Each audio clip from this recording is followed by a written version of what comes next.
I think we felt strongly, manufacturing roughly 11% of the workforce in Connecticut and 11% of GDP, very, again, integrated in terms of the supply chains. Let's just make it all essential because it felt like it was such a critical part of the backbone of Connecticut.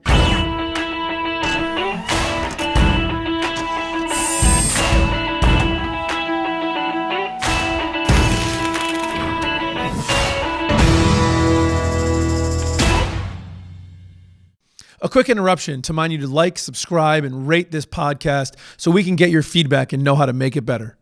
Hey, it's Ari Santiago. Welcome to another exciting episode of the Made in America podcast.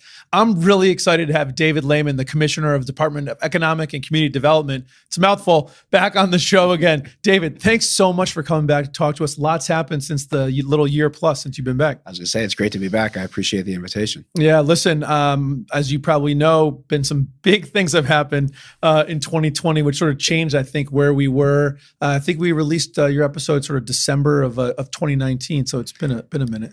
Yeah, no, never in a million years would anyone have predicted what the last 12 months have been like. But, I think we're at a very different spot here going forward in the pandemic. And there's a real light at the end of the tunnel for the economy more broadly, as well as manufacturing. Yeah, listen, I'm really happy to have you on because I think there's been a lot of really positive news from Connecticut in a lot of ways, kind of leading the way in places we hadn't really seen before.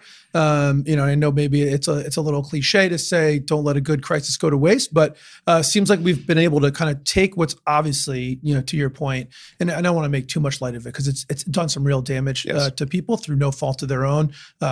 Friends of mine, colleagues of both of ours who've been impacted, right? Because if you're in the travel business, tourism business, hotel business, it's tough.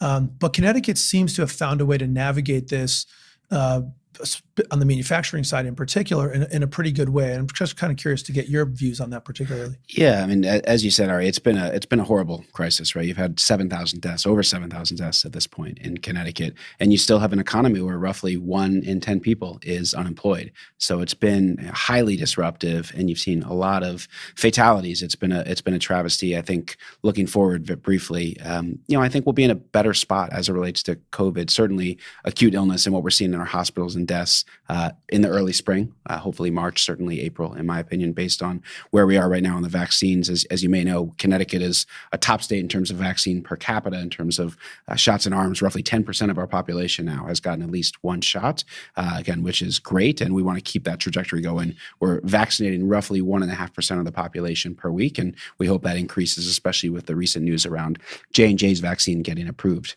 But thinking back to— Before we get to move on, actually, while you're on that, and Sure. I don't know how plugged, I don't actually know DECD's role kind of in the vaccination thing, or you just maybe know because you're in it, 1.5% per week. One of the things I love about our conversations is we're both numbers guys, so kind of could get into that.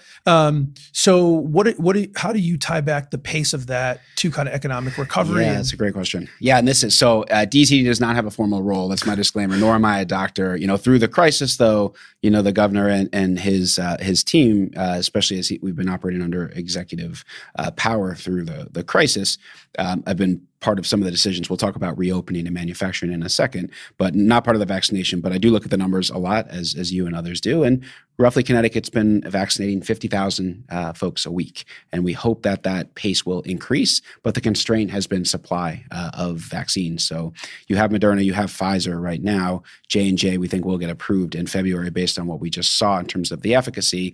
So the question is, how quickly does that 50,000 become 100 or 150,000 as we go into the spring and the summer? And that's really what's going to dictate how quickly we get to that 70 or 80% vaccinated herd immunity. But when I think about the risk, and this does go to the economy, Connecticut's been really focused on vaccinating 75 and above in terms of age, and then the next phase will be 65 and above. If you look at the numbers, approximately 90% of our deaths, I think just shy of 90% of our deaths have been in that age range, 65 and above. So we think by really focusing the first vaccines, given it's a discrete quantity there, you can really minimize the deaths and then hopefully also the hospitalizations as well, but certainly the deaths. So that really is the focus. And we expect to continue apace until we get those age groups taken care of here, hopefully in February or March. So as we're talking about that piece, and this will link right back to manufacturing, is I know essential business and essential workers and maybe you can help kind of clarify this for me because I'm not super in the weeds on it, but that they're able to kind of get in even if they're not, over 65. And so what's the thinking? I mean, I guess I can imagine, but maybe you want to clarify some of the thinking around that. And for people in the audience who are thinking, man, I'd love to get my employees on that list. How does that work? Yeah. So the answer is not right now, unless it's just age-based right now. So if you're 75 and older, and let's assume you're 75 and working at a manufacturer, you can get it. Good to go. You can get it. And by the way, we have some of those in the state, which is great. But if you're a 45-year-old machinist right now, you cannot get vaccinated. And again, the focus is really trying to minimize death, and that was a judgment that the CDC is also recommended in this 1B group. But frontline essential workers that are not 75 and above, and then ultimately 65 and above, they are also part of 1B. And once we get all the 65 and above vaccinated, then teachers, manufacturers, folks that are on the front lines that interact with the public as a function of their jobs, their essential jobs, that will be very, very close behind these age-based vaccination groups. And at the pace that we're at, is that like a February time frame? Oh, well, actually, we're almost in February now, or March. When it's too tough to say. I mean, a lot because there's two variables here. One, we know how many people are in these groups. Then there's a question of what is the take-up rate? How much vaccine hesitancy is there? I think there's a real chance that you start to schedule that certainly in February.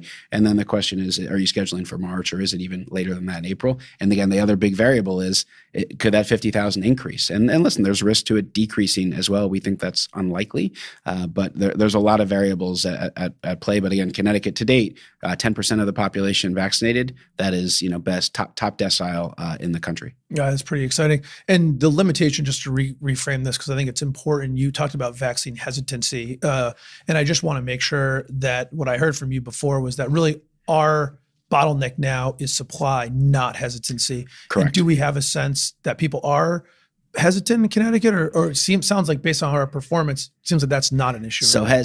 Yes and no. So you're exactly right, Ari. The constraint right now is doses. It's not people, because there's definitely more people that want to get doses than there are doses.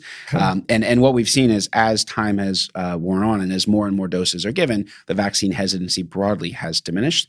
There are still groups though that are hesitant, and I think time helps with this process as more folks get it and they see that it is safe, that it is effective, and that you see more and more of your population, your coworkers, your family members getting it as well. And there's big education campaigns as well to address the hesitancy issues. That's awesome. Listen, if we have the supply, let's make sure that the demand is there. So important. So if this little bit of conversation can help just one person feel a little bit more comfortable, that's great. I know my grandparents, 93 years old, are in line to get that shot where they're staying, and really excited about it. I was just say, you and I have to wait a while though, my friend. So, yeah, I'm not sure if it's this summer or when, but it's coming, and I think we're going to see a very different environment in terms of level of disease and acute illness here in the spring. Listen, I'll be honest with you. I wish I was a bit younger, so I'd have to wait a bit longer, just so I could be that much younger. But anyway, so let's kind of flip it back to kind of where we've been and kind of on the manufacturing front. So let's just start with the headline, I think, which is Connecticut made the decision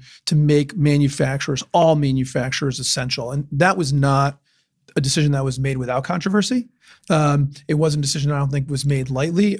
I want to give credit to you. I want to give credit to Colin Cooper, credit to the governor for listening and realizing it wasn't just about aerospace and defense, but it was about all manufacturing. And I think that decision is paying big time dividends in a lot of ways. And I'm curious, kind of maybe you want to speak to it. Yeah, well, thank you for bringing that up. So first off, I think the credit goes to the governor and Colin Cooper here, not myself. But this is a good example. When we first spoke a couple Decembers ago now, Colin Cooper, this chief manufacturing officer role, what is Colin going to do? How important is that? And we'll talk more about that later maybe. But, Colin was instrumental in educating both myself and the governor on, manufacturing, how integrated supply chains are, how drawing this line of essential versus non. I just think I personally thought it was impossible to do the more we learned about it. And then you realize how critical parts of the manufacturing sector are. For example, if you have a food manufacturer, clearly essential, but the person who makes the cans for the food manufacturing? Then you keep going down. All right, what about the labels for the cans? Packaging. Yep. Yeah, so I'm giving an example, but I think we felt strongly, manufacturing, roughly 11% of the workforce in Connecticut and 11% of GDP, very, again, integrated in terms of the supply chains. Let's just make it all essential, because it felt like it was such a critical part of the backbone of Connecticut. And the other thing that the governor really felt strongly about is I think there was a real appreciation that it's easy. And again, we're 10 months hence now, but saying stop to everything, it was painful. But we realized it was a lot easier to say stop than to really restart stuff. So we thought keeping manufacturing going, keeping construction going, good for the economy, good for mental health also, in my opinion, but also long-term, a lot easier than trying to restart something last summer or last fall. And I think you see that in the numbers that I shared with you. Connecticut's rebound in terms of manufacturing jobs has outpaced the nation and outpaced the region. Yeah, no doubt. I don't know if we have the technology to be able to put up the graph that you gave me, like over our faces, people that are watching on YouTube or whatever. But for those that are listening, there's a really, I think, stark contrast. Look, it's no doubt Connecticut took some hits. Everyone's taking body blows in a global pandemic, but our downward curve didn't drop as far from manufacturing employment as the U.S. did more broadly, and it rebounded faster and higher. Yeah, no, absolutely. And manufacturing, again, I think we still haven't recovered maybe 2 and change % of the jobs versus a year ago. But even if you take a further step back, and I know you like numbers, as you said, if you look at Connecticut in aggregate, Connecticut's employment year over year, labor force is down around 6.1%. And that's at approximately the median of all 50 states. So not where we want to be. We want to be in that top quartile. But if you look at our neighboring states, just a function of economies, they're all in that bottom decile. So Connecticut on a relative basis, certainly versus the region, in aggregate, the economy has done fairly well as it relates to maintaining employment. We still have a lot of work to do. Don't get me wrong here, but I think some of the decisions around keeping industries open, trying to keep flexible reopening rules and not always be changing them, I think that has been helpful. So as you look forward about manufacturing, what's DECD's role to continue to support, manufacturing and manufacturing recovery? I mean, one of the things that I found really interesting about our ability to sort of stay in the top and exceed U.S. in terms of reducing manufacturing job losses and coming back is that when you think about Connecticut, and you certainly defense sector is important, but I think people who know that commercial aerospace, for example, on that side was a much, much bigger, right? It's probably a 70-30 share of the economy. And no surprise to anybody, commercial aviation's hurting real bad. But yet we still managed to make it through. What do you credit that to? And how do we help keep that momentum?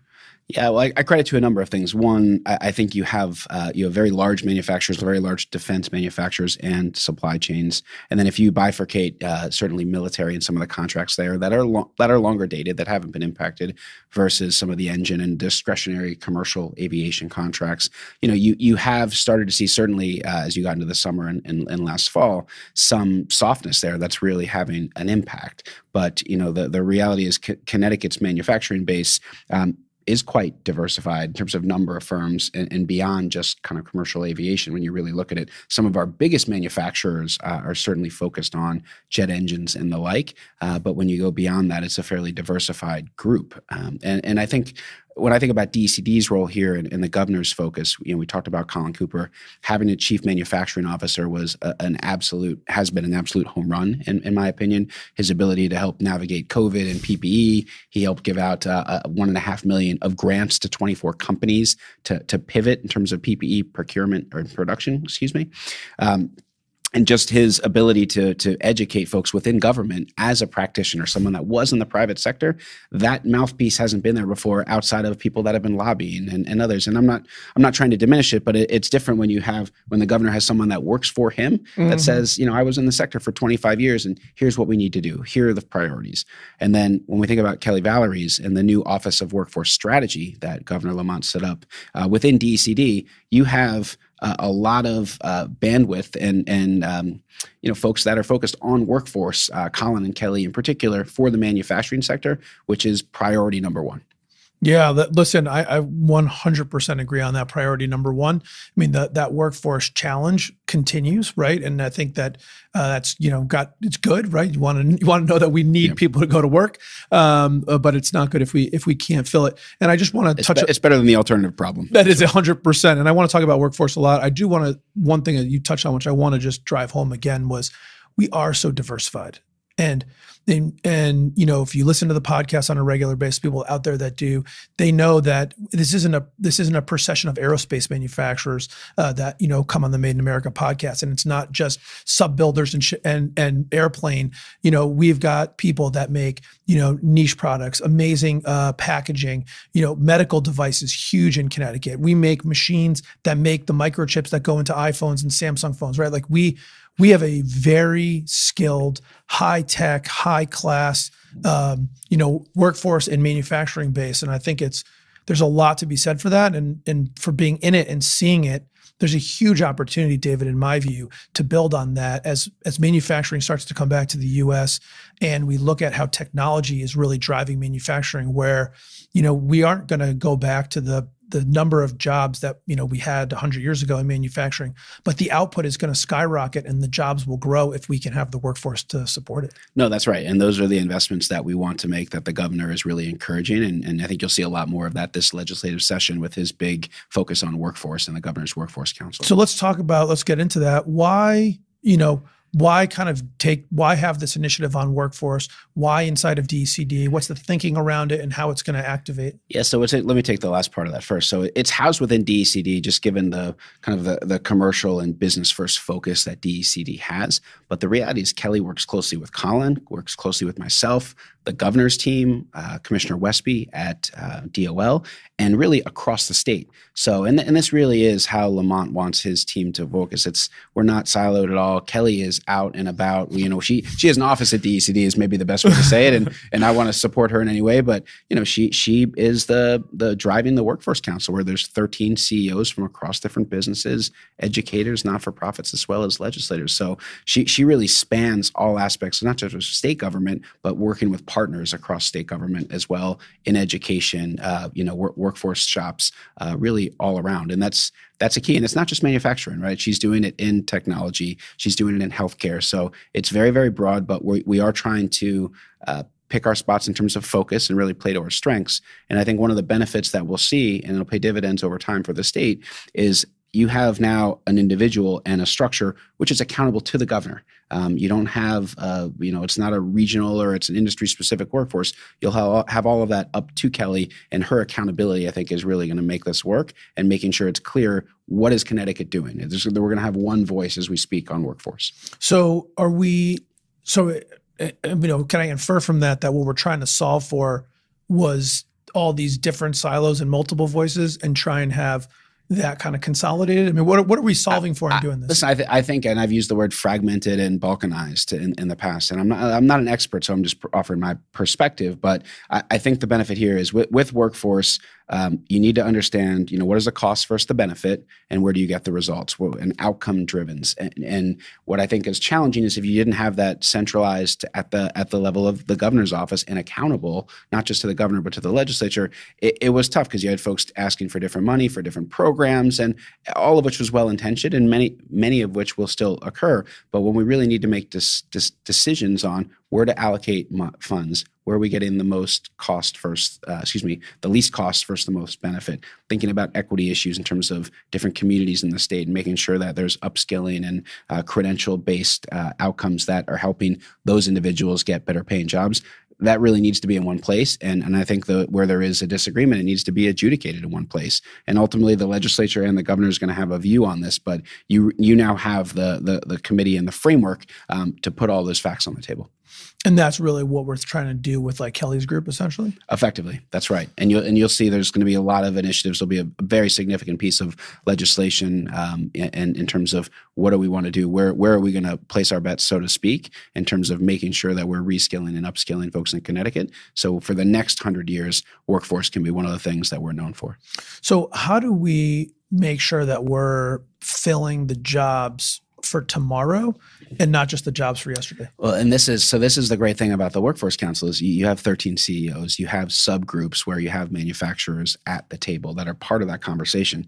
So, this is not the government or even Colin Cooper saying, this is what I think we need. This is the businesses that are part of that conversation saying, here's what we need. Here's what and then you've got educators and you've got nonprofits and you've got the government there saying, okay, how can we help you make that happen? How do we create this? How do we minimize costs and maximize the outcome for you?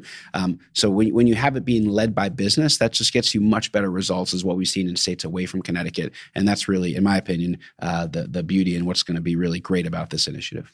And do you think that through this process, are we engaging the existing business community here? Because listen, yes. I think part of the challenge that where Connecticut's underperformed, I'll say this way, is in positive engagement with businesses. Mm-hmm. And first of all, just a positive engagement, it's just like having customers, right? It's like just engaging with them in a good way instead of only talking to them when there's a problem. That's just going to help. Everything else is just only going to be better. Is that part of the strategy, in doing this? And how do we do it in a way that they feel like there's a benefit? Because I think in the past, and I've heard this from people on the show and just in cocktail parties or whatever, cocktail party, I'd love to go to one. I was going to say, what have you been doing the past? I know, I was going to say, it's been such a long time. And if you're going to a cocktail party, I don't want to be talking about workforce. That's right, exactly. But, I think people feel like, I've been on this committee, they asked me to come and testify on this thing, but like nothing ever happens. Yep. So how do we convert that to positive experience and see results? Well, so I don't want to speak for the manufacturing community or the business community, but I certainly talk to a lot of them on a pretty regular basis. And I think what you hear from them is there is this urgency, there is a sense of action, not just creating a white paper to put up on the shelf. But listen, you should hear that from the CMC, from CBA, from individuals. You mentioned Scott Livingston before. Get their sense. Is the tone different? And again, I think the reality is results are going to speak for themselves. This year is a crucial year, especially as we exit COVID. This legislation, the Workforce Council has now been around for a year.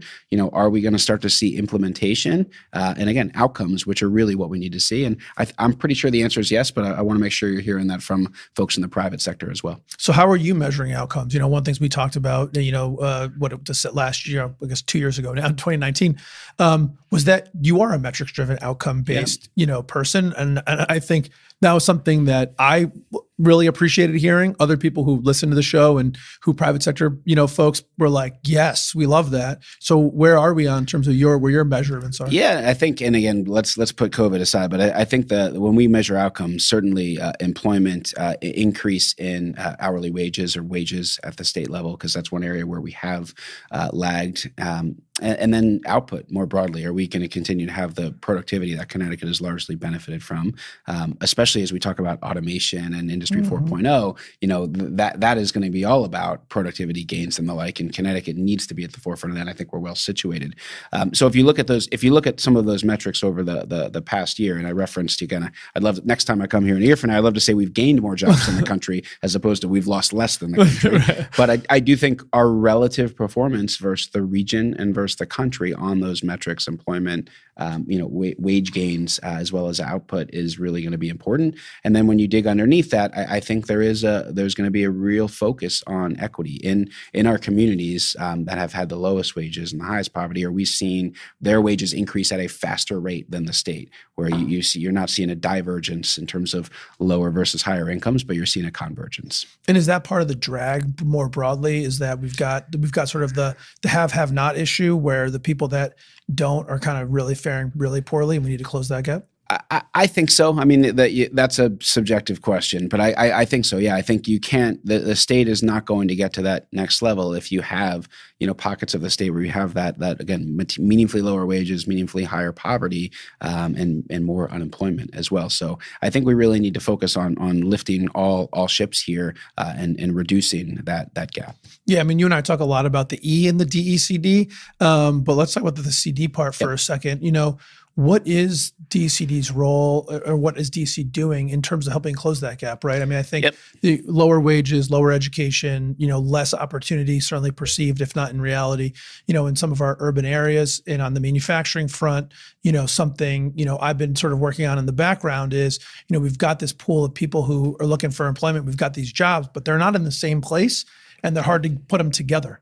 So I'll say three things. I don't want to spend too much time on this in terms of being mindful of your show's time because I can talk for a while. But three examples that are going on now or happened recently. One, we announced a $50 million grant program for small businesses, less than 20 employees during COVID. And the governor directed 50% of that money to go to our distressed municipalities. So if you look at the numbers by business, approximately 20% of the state's businesses are in distressed municipalities, and roughly a third of the population is in distressed municipalities. But we earmarked 50% of the dollars to go to those areas. And at last checked, I think we were going to give out $10,000, $5,000 grants.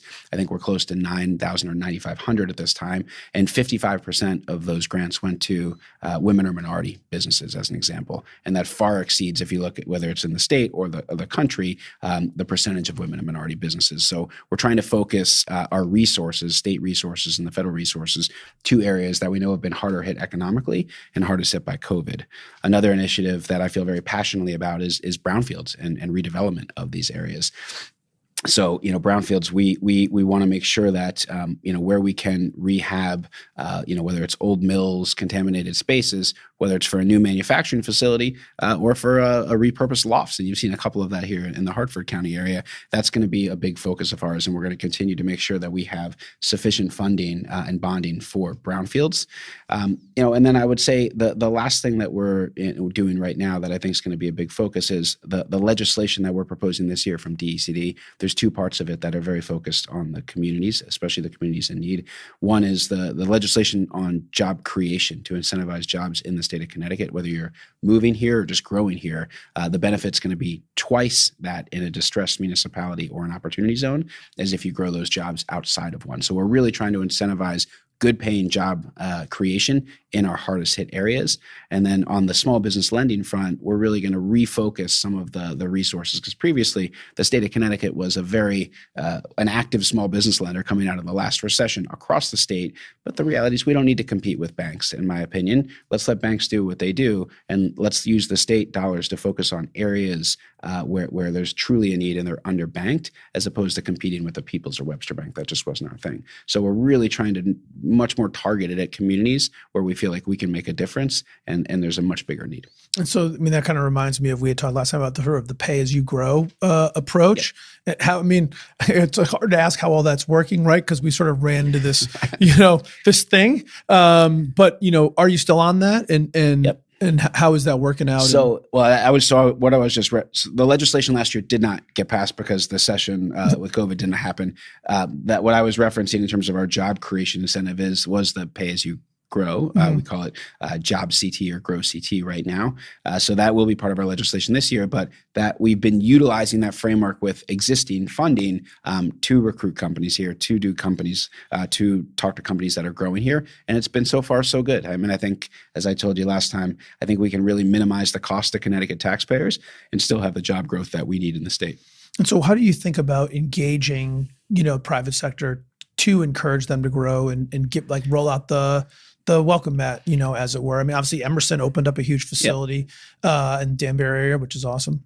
So it's a lot of, the four pillars, of economic growth over the long term, in my opinion, one of which is tax certainty, best in class infrastructure, best-in-class education and workforce is a third. And then the fourth is, I think, cities. And I still think cities, I know we're coming out of COVID, but I think cities are going to be really important for the next 25 to 50 years. But let's just talk about the first three for a second. Cities is going to be a longer fix here in Connecticut because we're going to really need growth and infrastructure. But on the tax certainty point, Governor Lamont's been very forward on this. No broad-based tax increases. We're not looking to increase taxes. That's happened with all of his predecessors. I think it's four of his predecessors. So I think he's very focused on tax certainty. He comes from small business. So that's something that we want to keep delivering for Connecticut businesses and residents. On the infrastructure side, there's going to be a big bill on broadband and broadband access. We talked about tolls last year. We don't need to rehash that here. But ultimately, making sure that we have, whether it's, 5G or whether it's, roads that are not clogged, that's going to be a big focus, as well as potentially airports over the near term. And then the third point on education and workforce, Connecticut has the second or third best public school system in the country, but there's still a lot of disparities underneath that, which we are and need to address in terms of really propelling the state. But then when you couple that with all the aspects of what Kelli's doing on workforce, and you'll hear it from her, I think, soon. We're really trying to differentiate ourselves and brand ourselves as the place where you can come for workforce. So when I'm talking to a business, and I was talking to a tech company yesterday that's coming to Stanford, and they're the one thing they want to talk about. They don't want to talk about taxes. They actually don't even want to talk about traffic. They want to talk about, can I get workers? They said we'll grow. They're growing in another state as well, but they said here's how many jobs we're in Connecticut, as many as we can find. But if we can find them in the other state, we're going to hire there. It's not a function of a lot of those other factors. So again, everyone has their different calculus, but I think it's an interesting anecdote. We need to get workforce right. If we get that right, I think we can solve the other things too. But that's kind of how we're thinking about that from an economic perspective. Listen, workforce is a resource that you're using to build your business, right? If you were digging for oil, you want more oil. Yep. If you're building a business and you need talent, you're digging for talent, and you're going to go where you can find the best talent, because the right talent's going to propel your business forward. So, a few percentage points here or there in taxes isn't what's going to move the needle. Yeah, that's right. And listen, shame on us, not just us, the government, but ultimately collectively, the educational institutions, the businesses that are here, we all have a vested interest in making this a very rich area from a workforce perspective. Again, I don't mean to divert us here, but someone reached out to me. Amazon announced 3,000 jobs in Boston at the seaport just this past week. And this individual wanted to know, why not Connecticut? And I talk to Amazon regularly about jobs in Connecticut, not just warehouse jobs. And the reality is just when you're going to hire 3,000 engineers or data scientists, that there's only a few places you can do that. And that's why you see the tech jobs in the San Francisco, in the Boston area. And there's no easy fix here, but we need to keep increasing the density of the workers we have with the skills for tomorrow, as you said. And that's, I want to just emphasize that while I get my shots at you every once in a while, or with you, not at you. Both are okay. Both are okay. No, but really to drive home the thinking about tomorrow. And I don't want to knock my friends and myself in the private sector, but we're oftentimes so focused on filling our needs for today. It's hard to think about the needs for tomorrow. And I've been so passionate about talking to manufacturing companies about the idea that we need to be thinking about data scientists in manufacturing. Because this Industry 4.0, all the IIoT that we're putting in place, all the data, now is the conversations of like, man, I got all this data. What am I doing with it? Yes, exactly. That's where you're going to need data scientists. And so we have to be thinking about more broadly about the right workforce. And we have to, it's hard, sometimes to chew gum and walk at the same time, but we have to think about filling the jobs for today, but building a pipeline for the jobs for tomorrow. Yeah, no, that's right. And by the way, in government, I'm not sure we're any better because we always deal with the budget or whatever's happening today. But the reality is, we need to be forward facing. And I think our view is that the aggregate at this workforce council, again, not to keep coming back to it, that's where you're going to hear what do employers need. Let's think strategically around it. And then how do we work with a UConn and their data science program and all this stuff to make sure that we can compete. But we're going to need to invest there. And I think that's what you're going to see some of those asks this year. Yeah, listen, and leveraging our higher education to help make that work. And we've got some great anchors, small private health, big public colleges, Yale, obviously. So we've got a lot of opportunities there. Let's kind of get some tactical stuff I wanted to ask you about. Transfer Act is a big thing that manufacturers have talked about. There's obviously, as manufacturing consolidates and people look to, expand their facilities and look at the value of their businesses, Transfer Act was a big drag and a big challenge just to either move or expand. And I think it hurt economic development, but we made some changes there. Absolutely, yeah. So I'm smiling because I was a month into my job in 2019, and someone came up to me and said, "You've got to do something about the Transfer Act. It's terrible." And I was only hearing complaints at that time, and I still mostly hear only complaints, but so we spent a lot of time, and the governor's been tremendous from a leadership perspective, as has both the Commerce Committee and the Environment Committee of the legislature. But ultimately, in 2019, there were some amendments made to the Transfer Act that reformed it and made it simpler. They caught less entities or land parcels up in the Transfer Act. And for those that may not be as close in the weeds here, the Transfer Act is a process by which, if you're selling a piece of property, if it could be viewed as what's called an establishment where there could be some contamination, it would go through a potentially long and uncertain and costly process. So it made it tough to sell property and buy property in the state. Fast forward to this past summer, and Governor Lamont with the legislature really championed a bill to eliminate the Transfer Act and sunset it. And that was passed actually in a special session. So where we are now is really two steps to the bill, Ari. The first part of it is further reforming the Transfer Act to, again, you're going to see less sites and less businesses get caught up in it, which I think is a good thing because there's just less friction. And then ultimately, once new regulations are formed for what's called a release-based environmental system, that by the way, that's what every other state in the country, save for one, does already. So we're Connecticut here. We need to get to the present as opposed to the future. The transfer act will then go away and completely sunset, and that's going to be great because it's going to provide a lot of certainty to those that either want to sell property or buy property in the state. They're going to not have to deal with this long and difficult and expensive process. So I think that's a huge win for our cities, and it's a huge win for our manufacturers. Yes, I can't thank you enough, and the governor, for taking care of that, because it was a huge thorn in a lot of people's sides. And not only did it slow things down, but it gave people a feeling of uncertainty and then a lack of support, because it didn't seem to have any value environmentally or anything else. It just was a bureaucratic mess. And so, whatever, that's the past, but the future is getting rid of it. And that's taking care of that. That's awesome. It dissuaded investment, and it'll probably take, I don't know if it's 2 or 3 years to get these regs in place, but until then we have a transfer act that's further reformed and easier to use. So there's an light at the end of the tunnel here too. And listen, we got, this is the theme of this episode, lights at the end of tunnels, I'm just trying to be optimistic here. But no, that was a huge lift. Again, really credit to the legislature and the governor for pushing that, but it's been, I think it's going to pay real dividends for the state. So what about the Manufacturing Innovation Fund? That's been, for pretty much everyone listening probably knows what that is, but for anyone that doesn't, right, it was really a fund, was essentially a matching grant pool that would allow manufacturers to make investments. And, for people that aren't in the manufacturing space, so many people in Connecticut now, right, work in professional services. And it's hard to understand the amount of capital intensive investment that it goes to just get into manufacturing and then continue to innovate. And you buy very expensive pieces of equipment that you got to, fill up. And so it's hard to innovate. And I think having an ability to say, listen, we want to support that because manufacturing growth is great for our economy, for jobs and the throw off revenue and all that. And so, having this ability to innovate and help the state support and public-private partnership is awesome.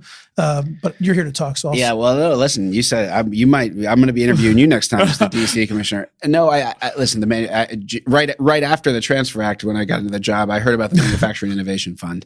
And this is a great example of, you mentioned Colin Cooper before. Colin and I have sat down in depth going through the money that was spent, and it was approximately, I think, $15 million per year over a 5-year period, if I'm not mistaken.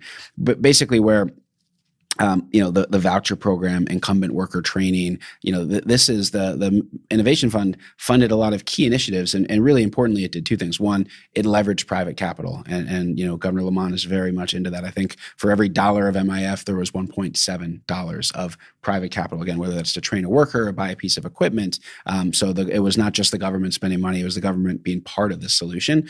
And I think the fund over the past 5 years, I think has assisted, I want to say, 2,000 manufacturers in total. And I think it created or maintained or trained 40,000 employees. So really had a pretty big impact. And that's of the 160,000 in the overall workforce. It's been used by a lot of Connecticut manufacturers. And listen, the punchline is I heard loud and clear, and Colin and I sat down, took me through the numbers and said, we're getting some of the best ROI, return on investment on this program. We need to fund it. And this was in a time when we were, we're reducing funding for other things where we felt like we weren't getting that return.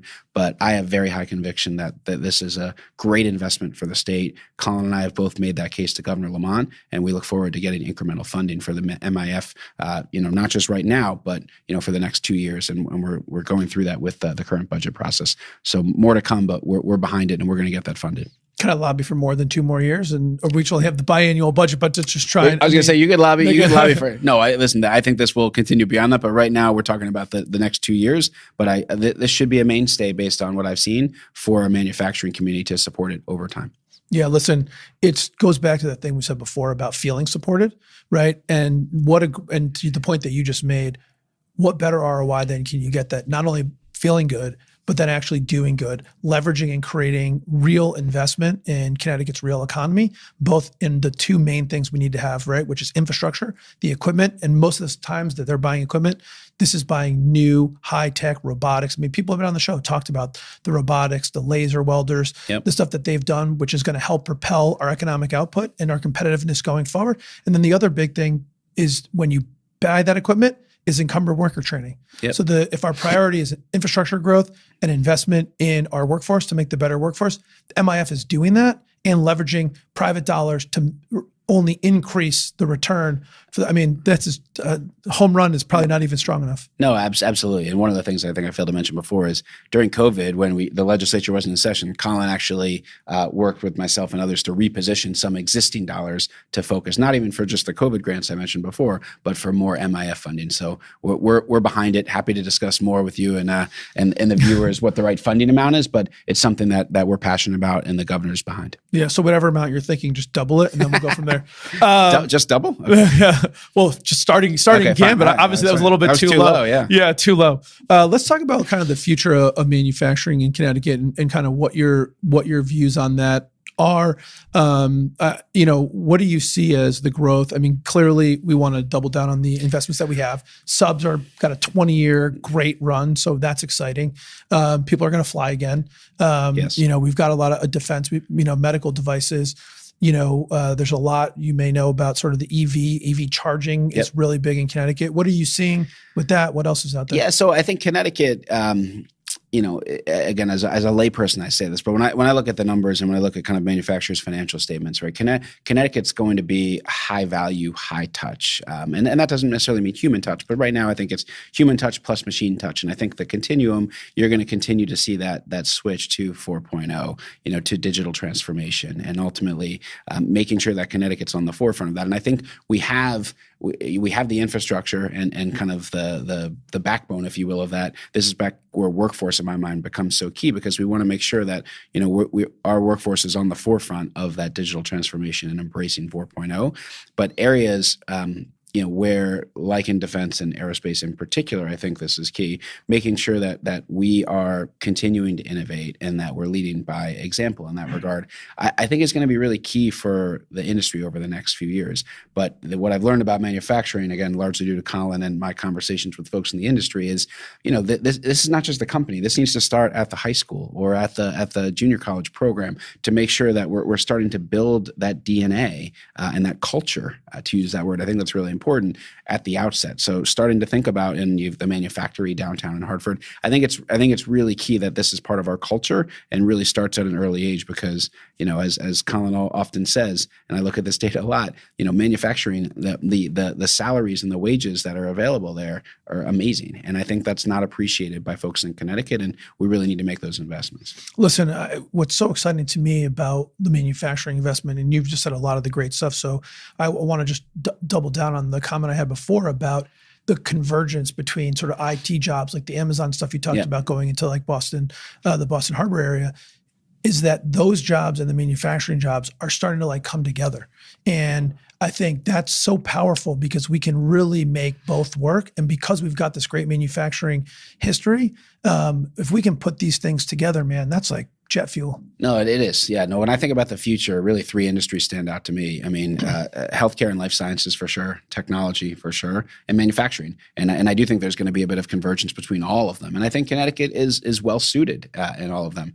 So especially when you think about energy costs and some of the other things where I think it's going to be harder to have a big change or make a big change there. But I do think there's upside, and we can talk about more like the wind industry, and you talked about EV. I think Connecticut's got the brain power and that DNA to really excel there.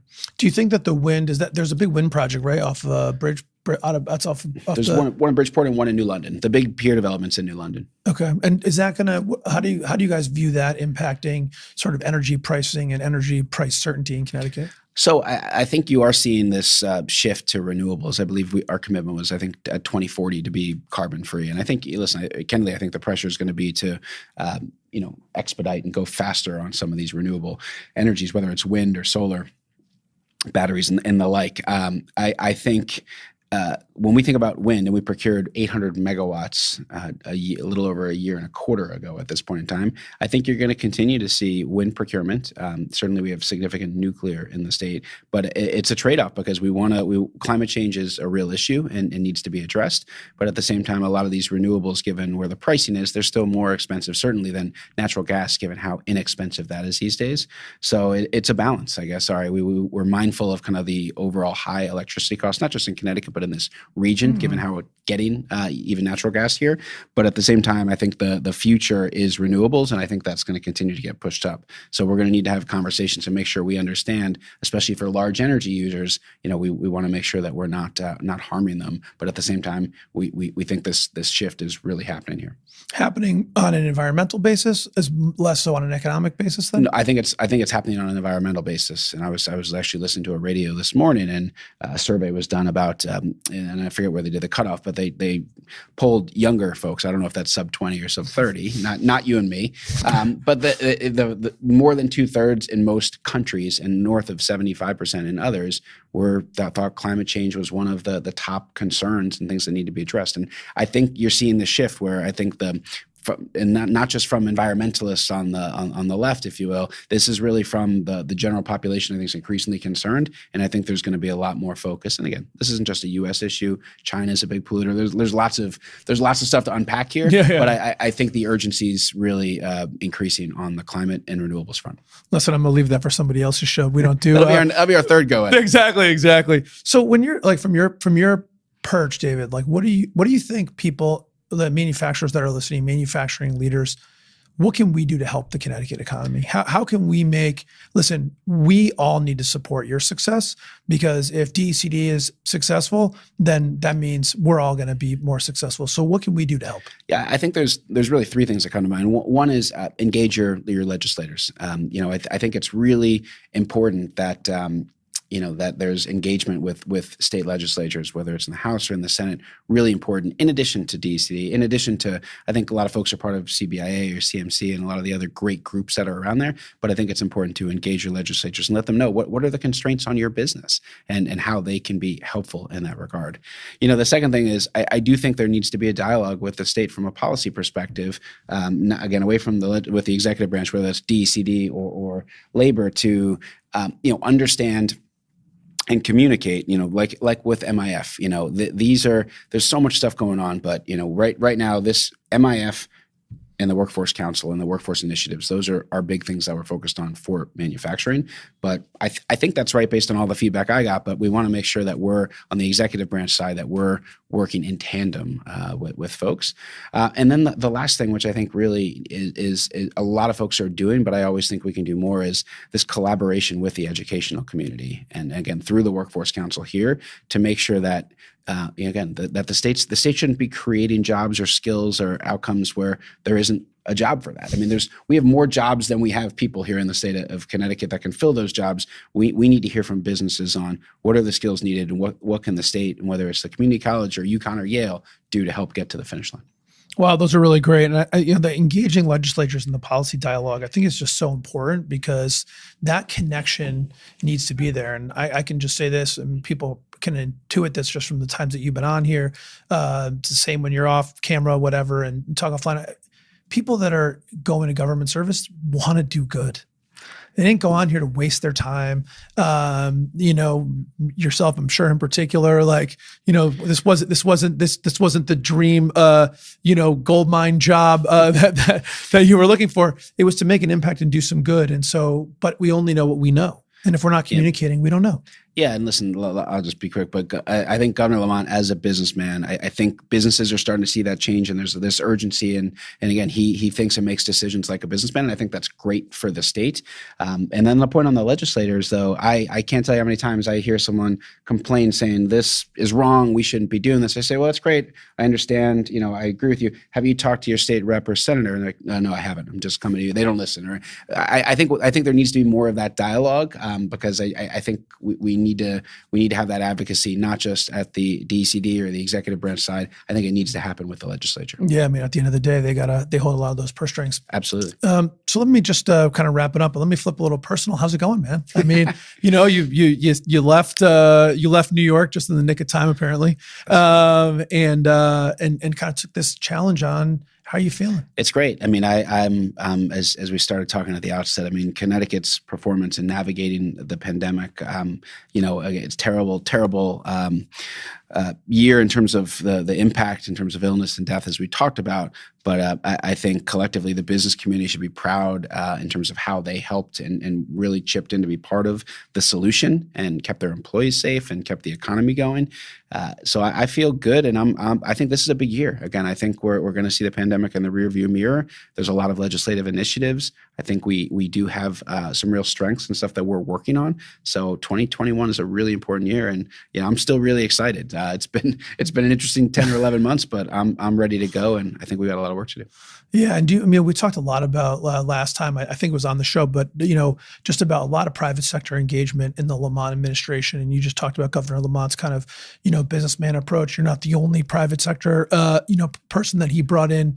With him, a lot of us in the private sector were excited about it. The pandemic obviously moved things around, but it seems like it's working out. What's kind of your read on it from the inside? Yeah, no, it's great. It's been a phenomenal experience, and I think the people that I work with, and we talked about Colin, Josh Jabal, there's plenty of other folks that have some form of private sector experience. We didn't talk a lot. We work very closely with what was CERC, now Advanced CT is really our partner on the business recruitment and retention side and branding side of things.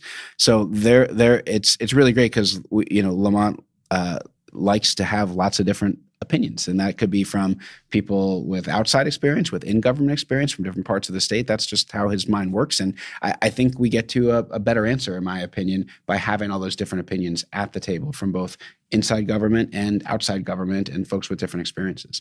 Yeah, listen, despite all the challenges that we sort of had with the pandemic, the budget news never got as dire as I think people thought it was going to get. It was scary last April, but no, we'll have a surplus this year and make another payment down of our pension obligations. And we still, after that, have, a $3.1 billion rainy day fund, which is 15% of our budget. And that's best in class, right? Connecticut still has to manage through the unfunded pensions, but we're not making that mistake again. And we've got the rainy day fund, which I think is going to be, really helpful and significant at addressing deficits in the future. And you think we can feel pretty good about no significant tax increases? Yeah, the governor said no broad tax increases. Again, the legislature's in session now. They're going to have a seat at the table too, but the governor's been very forceful in that. And we understand, especially a pandemic and a recession, this is not the time to be doing that. But at the same time, we're mindful of services and the like. But we've got the rainy day fund, and the governor's been very outspoken that that's not something he's looking to do. Listen, man, it's been awesome having you on again. I think we covered a lot of great ground. We talked about Colin a lot, but you can never praise Colin enough. So I guess we'll just end on that. The chief manufacturing officer was new, really new. I think it was like 2 months old, if that, even when we first had this conversation. Yes. And it's the only one of its kind in the entire country, which is one thing I love about it. But there's a lot of things to love about it. Seems to me like it's been an unmitigated success. It has been. Well, don't tell Colin he's that unique, please. Colin signed on in October of 19, and in February or March he realized he was starting to do PPE procurement. It's been phenomenal. Again, great relationship with business, great relationship with legislature, sees it from the eye of a manufacturer, great relationship with Lamont, talking to Lamont, great on the workforce stuff. So it's something that I really am hopeful that Colin will continue, and that role will continue on after Colin and myself. So real innovation, you think, has driven some tremendous value and continues to drive that value and make the voices of manufacturers heard. I think so. Yeah. Again, you don't take my word for it, but ask the manufacturer, because I think he's having a real impact. Again, we talked about MIF. He is educating folks that otherwise may not make the best decision or the most educated decision. And I think he does it with real credibility. So huge win for the state, in my opinion, in the manufacturing sector. Yeah, listen, and I think just to go back to what you had said, about what we can do to make an impact, because I think, we're in those of us that are leaders in the private sector, right? We're get shit done people. That's how we got here, Can right? you say that on a podcast? Oh, you can. I just did, I think. But I think that's important. And I think sometimes we lose that kind of active mode in the government side for some reason, right? Because maybe it just seems too daunting. And I'm really happy that you gave us those like really key things, right? Which are not hard. Engage your legislator. First of all, it probably starts with knowing who they are, and then, engaging with them, get involved in the policy policy discussion so people know the right decisions to make, right? And collaborate with education. And, that's been on. A lot of people have talked about their ability to use the engineering students at UConn, at Yale, at Trinity, in other schools, even in the high school level, by the way, to do interns to help show them what's out there. So I think that's really awesome. And having Colin in there, that just to me shows how when you have the right people with the background who understand the industry in there explaining it, people make good decisions because they want to make good decisions if they just have the good information. Yeah, that's right. We know what we don't know, and having Colin there, who's a knowledgeable person, he's going to help us make the best decision. Absolutely love it. Listen, I wish you the best continued success. Yeah, man. Thanks for having me. Absolutely. We'll get you back again. All right, great. Thanks. Made in America with Ari Santiago is brought to you by IT Direct. As always, thank you so much for tuning in and spending some time with me today. My goal is to help build a community where we can learn and grow together. Your input, feedback, and engagement is critical to making that happen. Please do comment, like, and subscribe so more and more people can hear what we're doing and join our community of growth and success. Thanks so much for tuning in. Talk to you again soon.